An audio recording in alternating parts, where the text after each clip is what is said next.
Cuma mungkin kita tarik ke belakang dulu Pak. Ya, saya takutnya nanti kaur-kaur orang-orang masyarakat atau kawan kami semua ngira ini kok dana desa kena pajak ya? Oh Kenapa ya? iya betul. Iya Pak ya kan? Kenapa itu Oh ya? Pak Ini Mardika kalau mikirnya untuk gitu dana ya? desa dipajekin ini, aduh tega banget deh kan? Ada kayak kesan seperti itu ya, Pak. Kesan seperti itu ya Pak ya.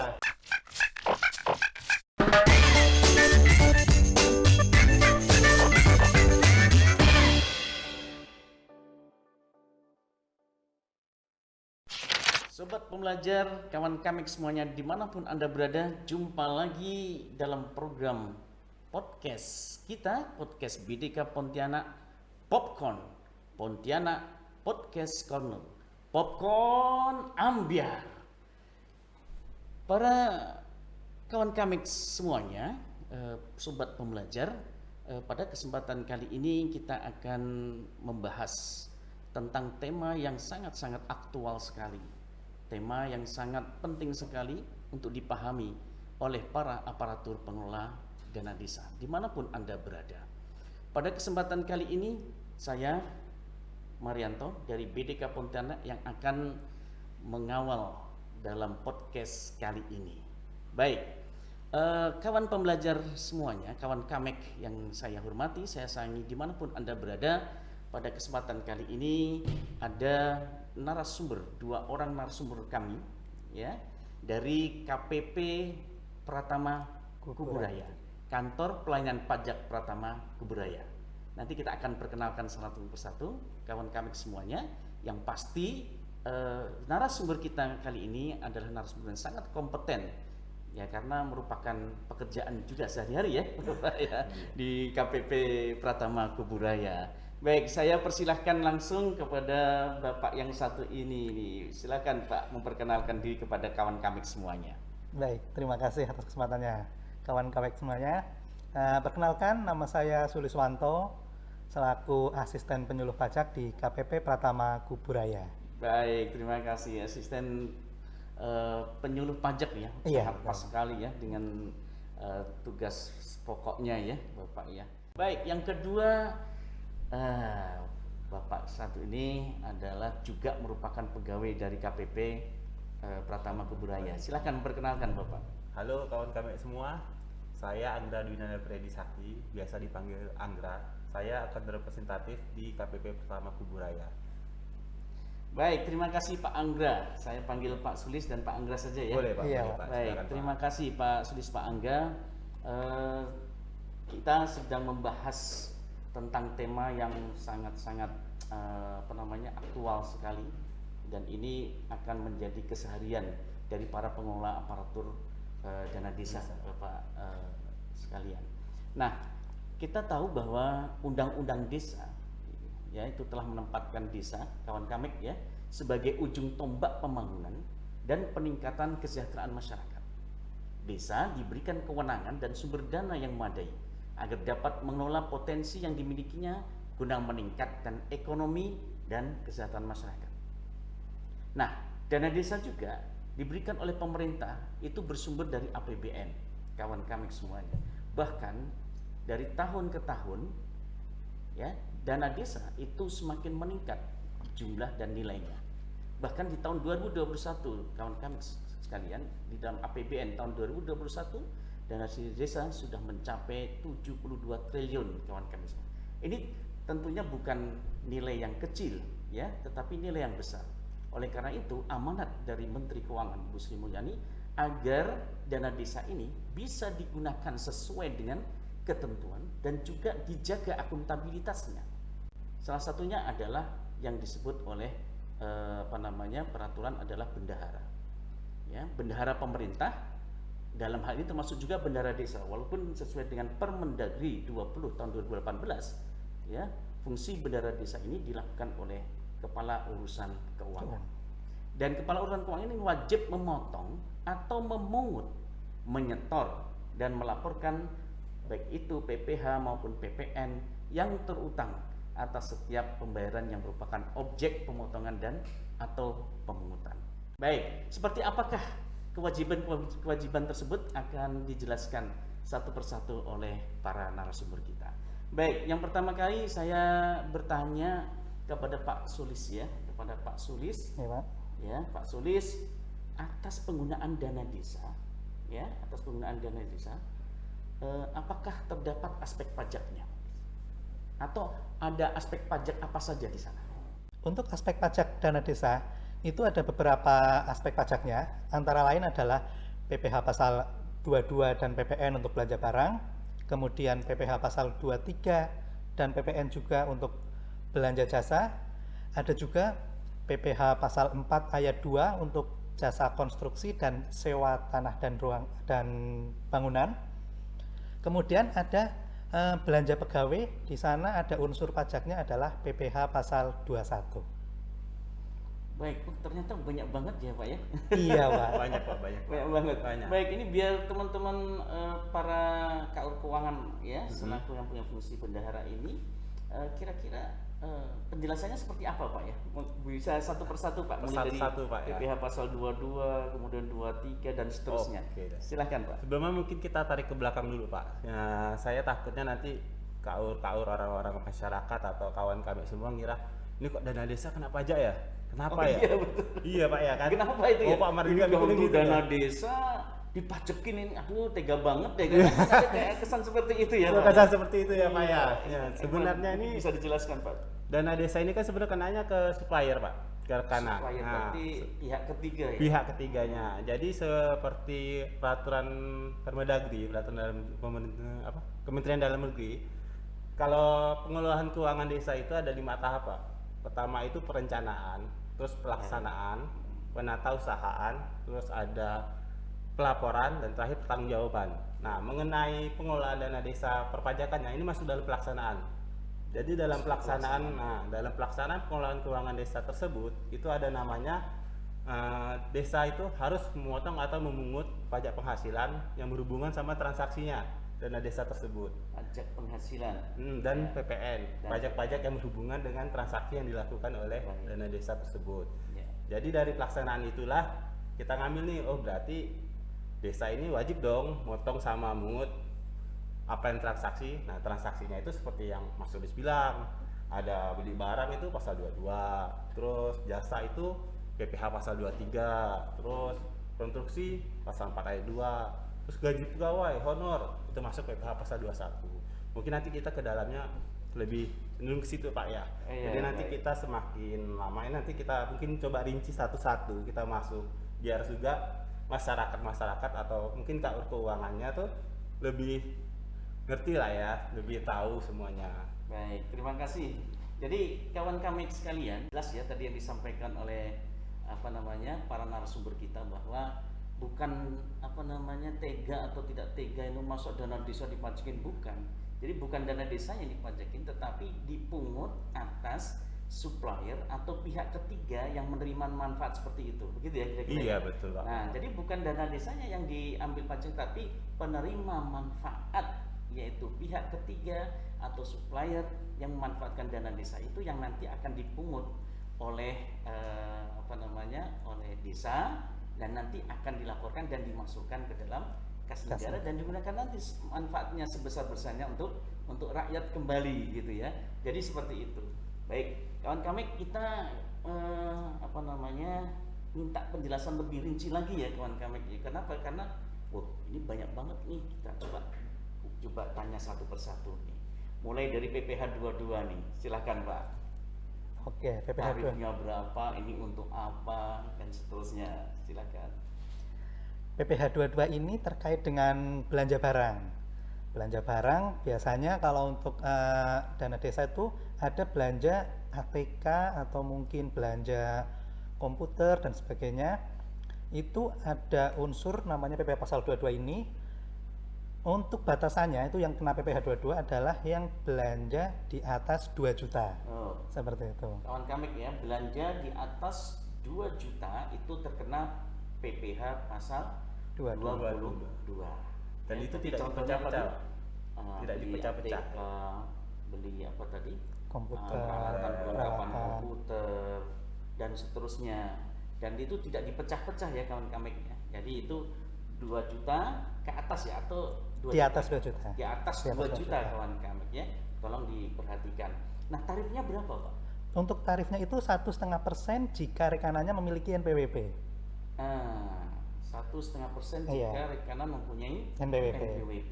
Namun Kalau nggak punya, kalau nggak punya kena 100% lebih tinggi, artinya jadi 3%.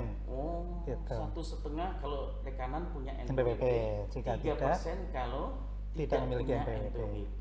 Nah ini rekanan-rekanan juga harus daftar NPWP loh ya. Kenapa? Karena pajaknya lebih rendah. Gitu. Baik, itu PPh pasal 22 ya. Pasal 22 ya. Kalau PPh pasal berapa? 23 tadi ya. Pasal 23. Silakan. Tambahan Pak ya, kalau untuk PPh pasal 22 itu iya. sebenarnya itu NPWP yang digunakan adalah NPWP rekanan.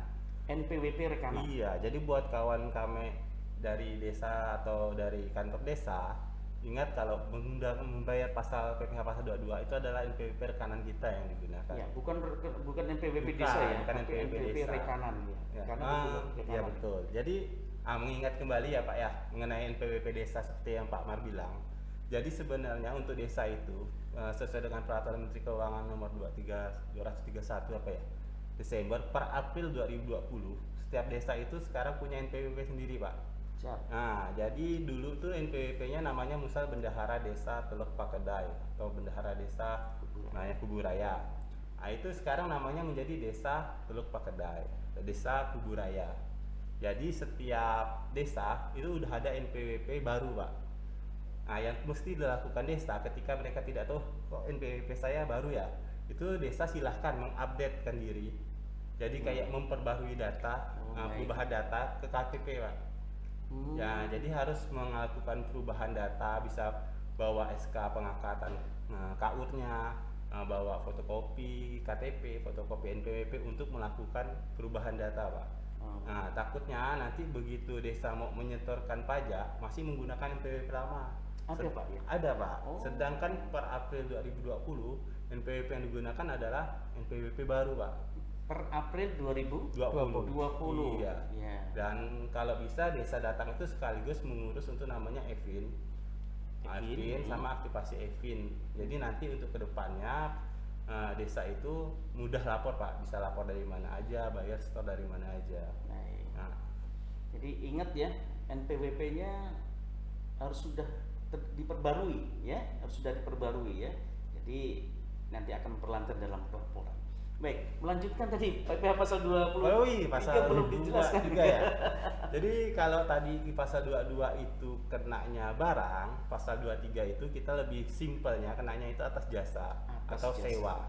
Tapi sewa ini di sini selain tanah atau bangunan. Sewa selain tanah dan bangunan. Ya.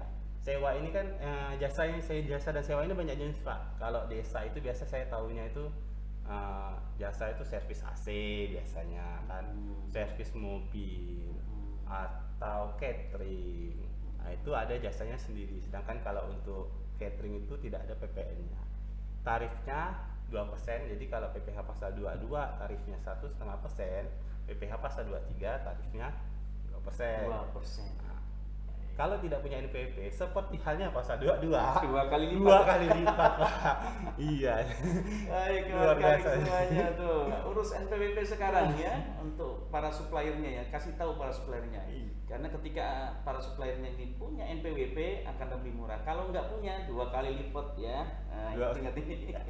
Baik, terima kasih. Berarti untuk PPh pasal 23 itu terkait dengan jasa ya Jasa Pak. Jasa dan sewa. Sewa, jadi sewa selain tanah bangunan, bisa sewa apa nih? mobil. Sewa mobil. Nah, misal mau mengeruk parit itu kan kita irigasi, sewa alat berat itu PPh pasal 23. Oh, baik. Dan ketika penyetorannya ini agak berbeda dengan PPh pasal 22. Kalau pasal 22 tadi kita menggunakan NPWP rekanan, pasal 23 kita menggunakan NPWP desa.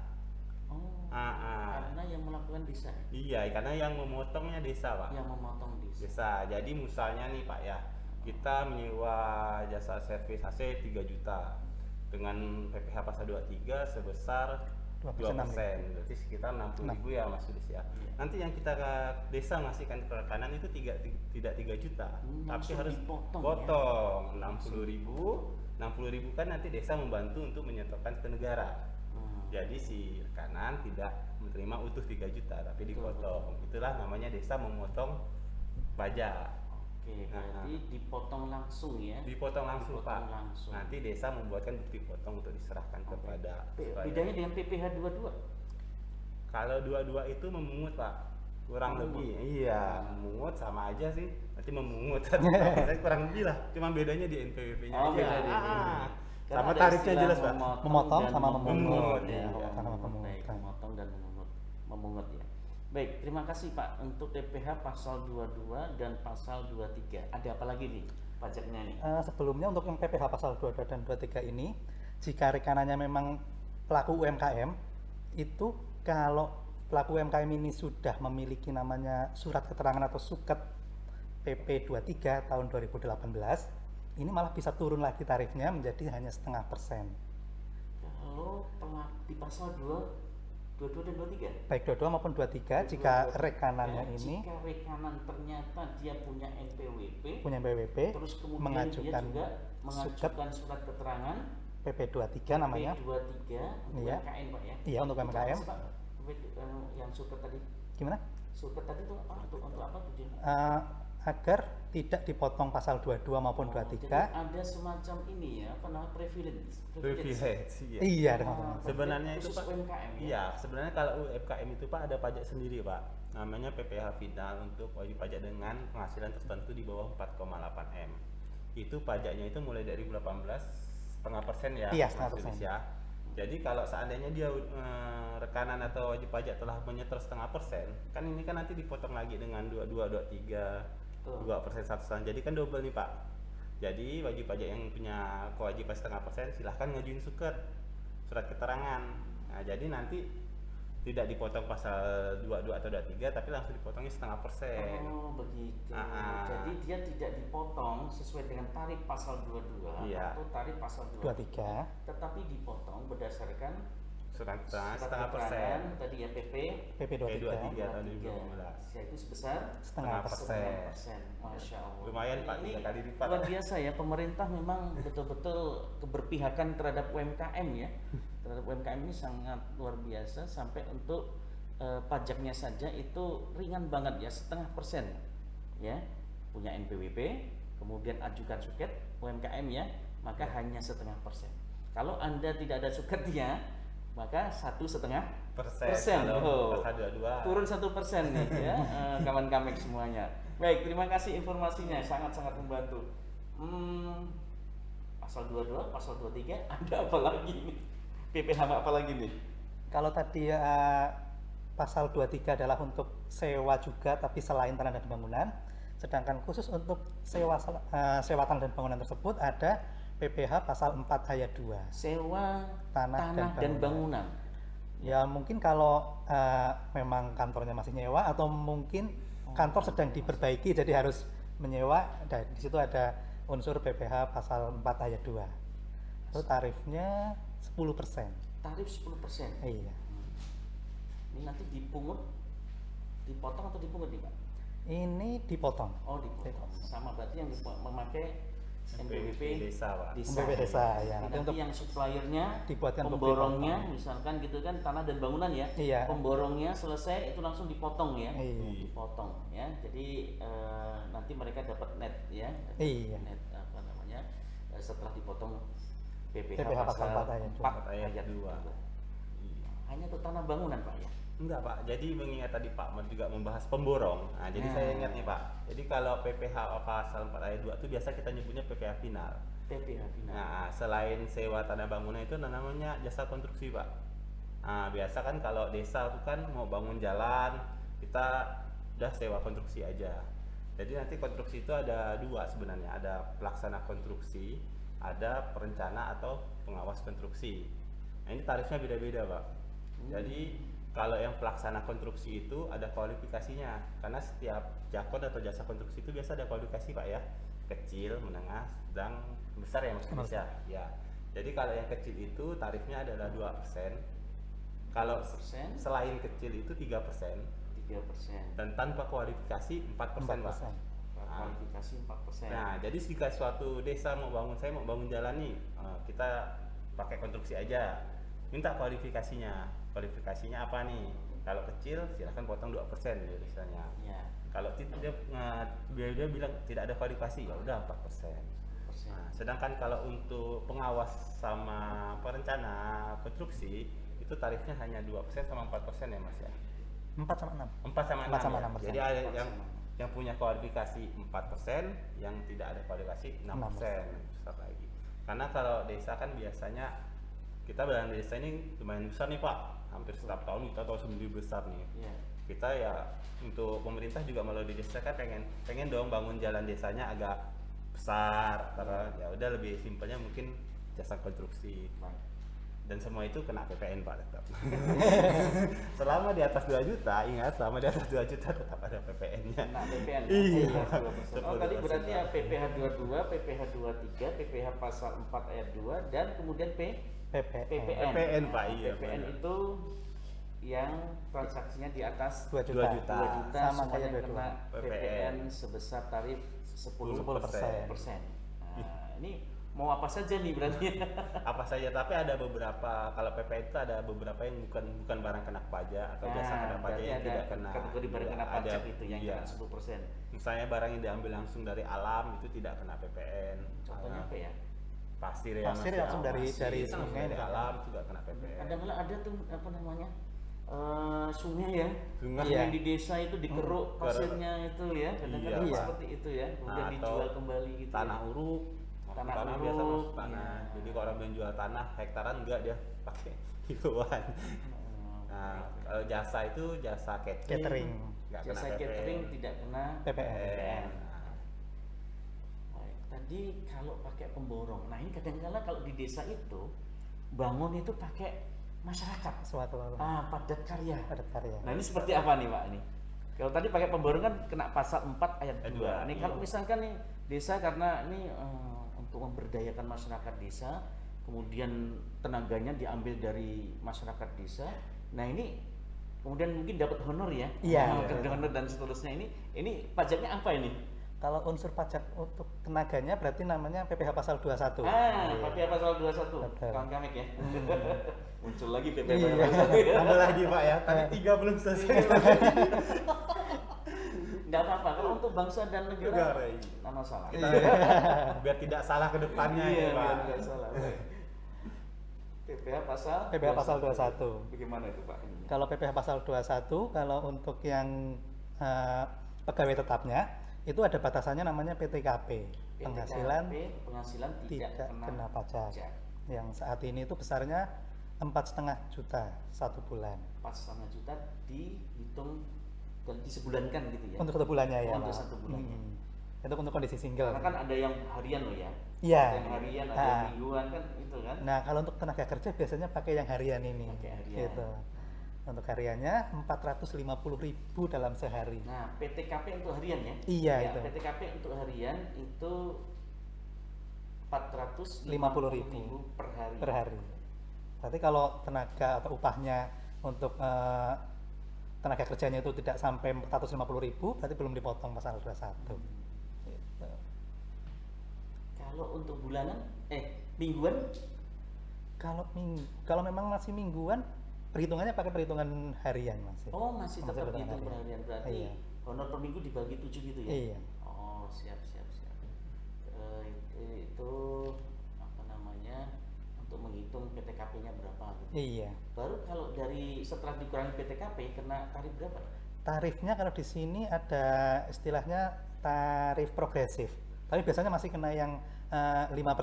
Rata-rata yang kena 5%. Kena yang 5%. Tarif progresifnya 5, tarif berikutnya adalah 15, kemudian 25 dan 30. 5% untuk batas berapa tuh? Untuk batas penghasilan itu 50 juta 50 juta setelah setahun, PTKP. setelah PTKP disetahunkannya gitu. Nah, ya, kawan kami sekalian tadi ya, untuk PPh pasal 21 itu tarif yang dikenakan itu tarif progresif.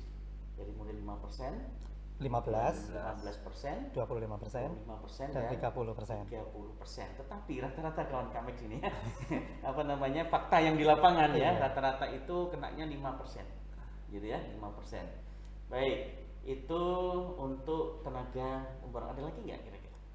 Eh, Selain untuk apa Pak? Honor, Pak, biasanya, Tenaga Pak. apa namanya? Honor. Untuk honor ya. Nah, tenaga- jadi kalau pasal 21 itu kan ada bedaannya, Pak. Kalau yang seperti Mas Sulis bilang tadi itu untuk pegawai tetap biasanya. Sedangkan di desa ini kurang lebih yang saya temukan yang pegawai tetapnya itu tidak terlalu banyak, Pak. Biasanya kepala desanya aja sama kaurnya atau sama sekretarisnya. Jadi kebanyakan adalah honorarium. Oh, honorarium. Iya. Mereka dapat honorarium. Iya. Sedangkan kalau untuk honor ini tarifnya sendiri kalau yang pegawai negeri itu ada namanya kalau per golongan. Kalau golongan 2 itu 0%, golongan 3 5%, golongan 4 15%. Semakin besar golongan semakin besar. Sedangkan kalau untuk yang honor biasa yang non PNS itu langsung dikalikan 5% aja, Pak. Langsung kalikan 5%. Iya, misal dapat 300.000 langsung kali 5%, 15.000 ya Mas. Ya segitu Iya. lah ya. Oh, honor apa saja ya? Iya, Pak, Honor apa saja ya? Nah, jadi kalau tadi Bapak bilang yang kita mau bangun jalan sendiri, terpaksa kita kan tidak konstruksi ini kena final. Kita harus membedah satu-satu, Pak. Jadi Belanja ketika barangnya. kita membeli barang pasirnya PPN ini nanti kena pasal 22. Terus kita mau sewa alat beratnya kita harus pasal 23. Ya, betul. Terus kita mau ngasih insentif ke ketua RT, kepala RW, Pasal kepala 21. RW, masyarakat pasal 21. Iya, betul. Tapi lebih seru sih, Pak, lebih beragam ya, Pak. Itu namanya rakyat- swakelola itu Iya, ya? swakelola Iya, sendiri. swakelola. Cuman mungkin nanti ada RAP-nya, RAB ya, desa itu lebih rinci, Pak. Jadi nanti mungkin untuk kok swakelola sendiri dirinci aja satu-satu jenis transaksinya apa, baru kita coba satu-satu. Baik, baik, Ah. baik. Karena emang Bisa pada dicegah dasarnya kuncinya di desa ini untuk masalah pajak desa ini ya, pertama ya desa mendaftarkan diri dari BPP, yang kedua desa menghitung, terus menyetor dan membayar, terus menyetor, membayar dan melaporkan, Melaporkan. Pak. Jadi tetap harus dirinci dulu, dibayar satu-satu baru dilaporkan. Nah, yang berikutnya kan bukan hanya menghitung, bukan hanya kemudian memotong, memungut ya, tapi juga harus dilaporkan. Dilaporkan. Iya kan? Setor dan dilaporkan. Harus dilaporkan. Iya. Nah, pelaporan ini seperti apa nih untuk pajak-pajak ini nih? Ada batas penyampaiannya kah atau penyetorannya seperti apa, paling lambat dan seterusnya, ini terkait dengan waktu biasanya ya? Iya, betul. Silakan. Mulai dari penyetoran dulu. Nah, untuk penyetorannya itu harus dibuat billing terlebih dahulu, dibuat billing melalui laman djponline.pajak.go.id, dan ini tentunya harusnya bisa dilakukan dari manapun, asal ada koneksi internet. Mungkin di desa ada jaringan internetnya, bisa membuat billing dari rumah ataupun dari kantor desanya. Kemudian nanti menyetorkannya bisa di bank atau di kantor pos seperti itu. Bisa di bank, kantor pos. Iya, mungkin dengan kemudahan ini jadi ya tidak perlu nitip dan sebagainya. Jadi tidak perlu ke kantor pajak, tidak perlu juga nitip Pak ya. Iya, gitu. Kayaknya selama masih ada internet bisa, Pak, semuanya. Selama Pak. masih ada internet bisa. Bisa. Karena m-banking bisa ya, Mas ya. Internet banking bisa Internet ya. Banking juga bisa. Bisa. Jadi bisa dari kantor atau dari rumah malah untuk pembayarannya.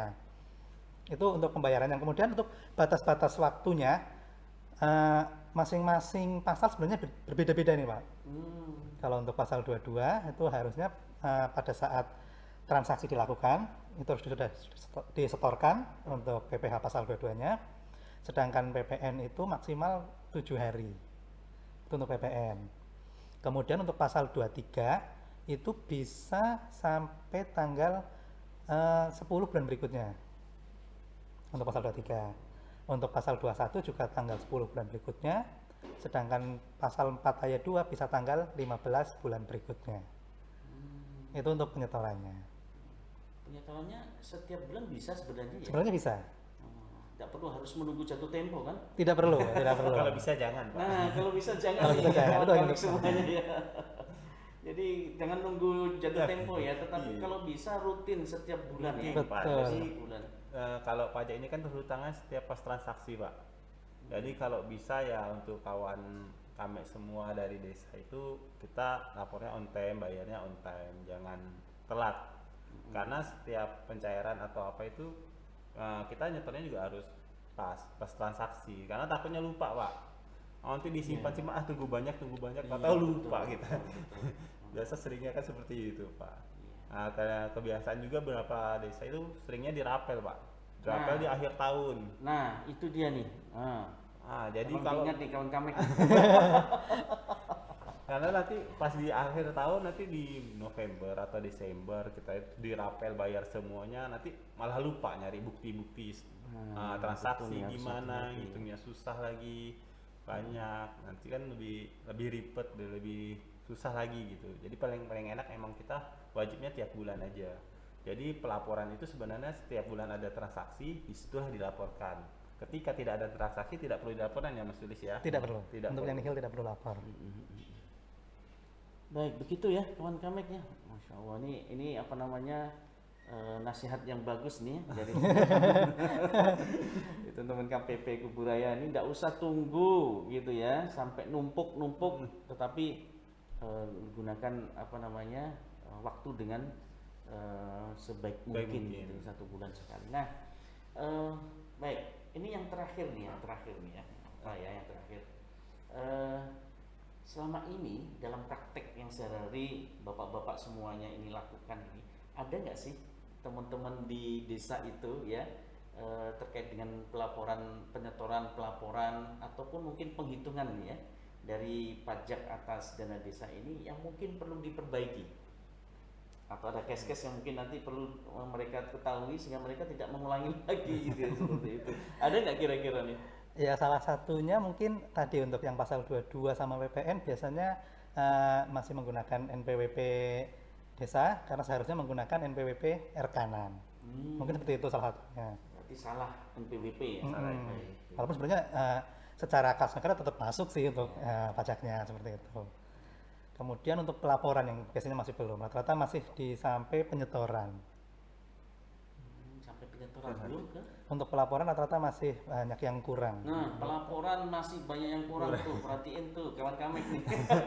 Tapi sebenarnya sebenarnya saya suka Pak kalau ke desa itu Pak. Jadi teman-teman kawan kami dari desa itu kayaknya semangat Pak. Semangat belajarnya tinggi Pak. Siap. Semangat belajarnya tinggi. Jadi kalau udah datang ke kantor tuh mereka biasa kadang bawa laptop sendiri. Kita ajarkan pelan-pelan, itu mereka semangat sekali semuanya. Itu yang saya senang sebenarnya. Kalau ada konsultasi dari desa itu saya senang. Karena emang semangat belajar kawan kami dari desa itu luar biasa. Iya, salah wajar ya. Nah, iya, salah wajar, kita belajar wajar. kan gitu. Iya. Tapi jangan diulangi. Kalau Kan salah terus. jadi Kapan belajarnya kalau salah terus kan gitu. kalau ternyata salah juga ke depannya masih kita ada nama istilah pemindah bukuan. Jadi kalau takut salah juga kita nanti bisa pindah bukuan. Atau ketika buat kode billingnya salah store mau nyetor 1 juta tertulis 100 juta itu tidak dihapuskan aja billingnya buat billing baru. Jadi kadang desa itu udah takut, Pak saya salah pencet Pak. Ya udah dihapuskan. Iya, udah 100 juta dari mana nih saya harus bayar ya. Nah itu nanti kalau dapat kode billing salah, ya udah dibiarin aja buat kode billing yang baru nggak apa-apa. Kalau tiba-tiba memang ada masalah atau pas ketika pelaporan lewat DJP online ya Mas Iya, ya? betul. Lewat DJP online ada masalah juga silahkan hubungin kita Pak. Kita ada nomornya sendiri untuk Helpdesk-nya, untuk untuk helpdesk kita. konsultasi. Lihat di bawah Nanti ini bisa ya. di bawah sini ya. Nanti Nanti di itu bawah ini. ya bukan kita aja sih Pak, setiap KPP yang ada itu pasti ada nomor helpdesk-nya. Jadi kita bisa stamper semua KPP, kantor pajak, ada helpdesk yang siap membantu Pak. Atau bisa melalui kirim pajak di 1400 200 ya Mas ya. 1500. Bisa mengirim pajak minta bantuan seperti itu. Tapi kalau udah masalah semangatnya sih wah luar biasa Pak. Luar biasa. Iya, apalagi sekarang desa kita banyak udah maju Pak. Internet udah lancar semua. Insyaallah dari desa aja udah bisa lah, nggak perlu ke kantor pajak, dari desa aja udah bisa. Baik. Oh luar biasa nih, salut sekalian, boleh tepuk tangan juga nih ya.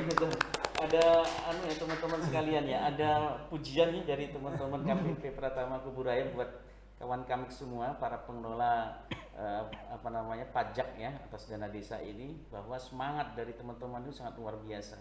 Kita punya harapan yang besar agar para pengelola pajak dana desa ini memang mempunyai mempunyai kompetensi atau mempunyai pemahaman yang baik terhadap pajak dana desa, sehingga nantinya kendala-kendala yang ada selama dalam selama dalam pengurusannya itu bisa ditangani. Seperti apakah itu terkait dengan penata usahanya, penghitungannya, terus kemudian juga penyetorannya maupun pelaporan dan pertanggungjawabannya. Nah, itulah kawan kami sekalian. Jadi Tadi sudah dijelaskan bagaimana macam jenis pajak dana desa. Ingat ya kawan kami ya. Nah, apa saja tadi? Ayo, ya kan? Nah, nanti tolong diingat gitu lah, diulang lagi nih podcastnya nih. Wah, apa nih macam-macam pajak dana desa? Peruntukannya untuk apa? Ya, itu juga nanti bisa kita simak ya dari tadi itu. Kemudian tarifnya berapa? Sampai pada batas penyetorannya, kemudian pelaporannya, pertanggungjawabannya, dan juga beberapa hal yang kemudian menjadi catatan ya para pengelola aparatur dana desa ini ya, agar kedepannya akan lebih baik lagi dalam melaporkan, menyetorkan maupun pertanggungjawabkan. Oh ya, terakhir teman-teman sekalian, ada yang mau disampaikan kesimpulan? Jadi sebenarnya kunci dari pajak dana desa itu cuma 3 F aja, teman-teman kawan kami desa semua. Ada menghitung, menyetor, dan melapor. Ingat, kalau udah dihitung, di-store, dilapor. Jadi 3M itu aja sebagai pegangan. Terus ada tambahan dari Mas Sulis? Oh iya, kami juga sedang dalam proses menuju ZIWPK, yaitu Zona Integritas Wilayah Bebas dari Korupsi, di mana setiap pelayanan tidak dipungut biaya. Maka untuk kawan kami semuanya bisa datang tentunya melalui kunjung pajak untuk mendapatkan pelayanan seperti tadi terkait dengan 3M, yaitu menghitung, menyetor, dan melaporkan. Demikian. Ya, Seperti itu kawan ya, kawan kami ya, Masya Allah ya, tidak ada pungutan biaya, sama sekali tidak ada. Ya, semuanya kita pelayanannya gratis ya, karena kita sudah berada ya, ini adalah tanggung jawab kita ya, tanggung jawab kita, amanah ya. Karena amanah ini maka tidak ada ya, tidak ada yang namanya rakyat itu harus melayani aparat. Balik itu aparat yang melayani. Biasa pada takutnya bilang, oh bayar pajak, kita ke kantor pajak bayar pajak. Wah, kantor pajak kita hanya melaporkan Pak, bayarnya sendiri ya bisa di bank tadi seperti Mas Suryani. Di kantor pos. Tidak ada di kantor Tidak pajak. ada langsung uang cash tunai Tidak ada, dibayarkan Pak, ke tidak kantor ada, pajak, Pak, tidak tidak ada ada. ya kawan kami semua. Ini tolong diperhatikan. Baik, terima kasih ya Bapak sekalian. Terima kasih kesempatannya, mudah-mudahan ilmu ini menjadi ilmu yang bermanfaat. Amin, amin. Ya, terutama buat kawan kami para pengelola keuangan dana desa terkait dengan pajak dana desa. Semoga bermanfaat ya para pemirsa sekalian. Kita akhiri dengan ikon Iya, aku popcorn tadi ya Pak ya. popcorn kita ya, Pontianak Podcast. Popcorn. Popcorn Popcorn Ambiar.